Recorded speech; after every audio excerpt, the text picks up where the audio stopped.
মানুষের ভোটের অধিকার ভণ্ডুলের ষড়যন্ত্র শুরু হয়েছে বলে মন্তব্য করেছেন বিএনপির ভারপ্রাপ্ত চেয়ারম্যান তারেক রহমান। বিকেলে নওগাঁ জেলা বিএনপির দ্বীপবার্ষিক সম্মেলনে এমন মন্তব্য করেন তিনি। তারেক রহমান বলেন, বিএনপি মানুষের কাছে আস্থা ও ভরসার জায়গায় পরিণত হয়েছে। জনগণের সেই আস্থা রক্ষায় সবাইকে ঐক্যবদ্ধভাবে কাজ করতে হবে। নওগাঁ প্রতিনিধি আব্দুর রউফ পাভেলের রিপোর্ট, জানাচ্ছেন সোহেল আহমদ। দীর্ঘ ১৫ বছর পর সোমবার দ্বিবার্ষিক সম্মেলনের আয়োজন করে নওগাঁ জেলা বিএনপি। শহরের বালুডাঙ্গা বাসস্ট্যান্ড এলাকার একটি মিলনায়তনে আয়োজিত সম্মেলনে যোগ দেন ১১টি উপজেলার নেতাকর্মীরা। সম্মেলন ঘিরে প্রার্থীদের ছবি সংবলিত ব্যানার, প্ল্যাকার্ড ও ফেস্টুনে ছেয়ে যায় বালুডাঙ্গা বাসস্ট্যান্ড এলাকা। দ্বিবার্ষিক এই সম্মেলনে প্রধান অতিথি হিসেবে ভার্চুয়ালি যুক্ত হন বিএনপির ভারপ্রাপ্ত চেয়ারম্যান তারেক রহমান।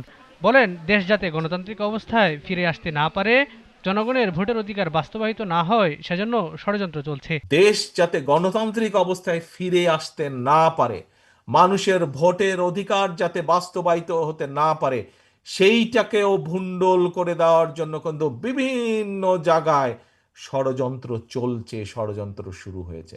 আগামী নির্বাচন বাংলাদেশের ইতিহাসে যত নির্বাচন হয়েছে তার মধ্যে সবচাইতে কঠিন হবে। তারেক রহমান বলেন, এক যুগের বেশি সময় জনগণের রাজনৈতিক অধিকার প্রতিষ্ঠায় আন্দোলন সংগ্রাম করেছে বিএনপি।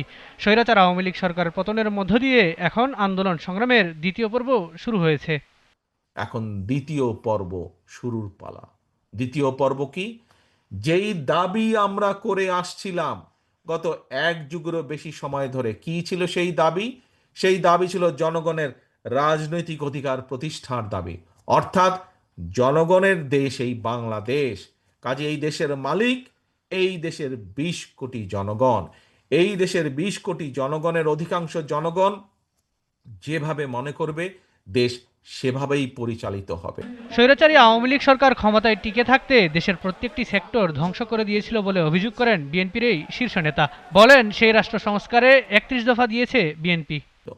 যখন স্বৈরাচার এই দেশের মানুষের ভোটের অধিকারকে কেড়ে নিয়েছিল, যখন স্বৈরাচার, যে স্বৈরাচারকে বাংলাদেশের মানুষ বিতাড়িত করে দিয়েছে বাংলাদেশ থেকে, সেই স্বৈরাচার যখন বাংলাদেশের মানুষের অর্থ সম্পদ লুটপাট করে পাচার করে দিচ্ছিল, সেই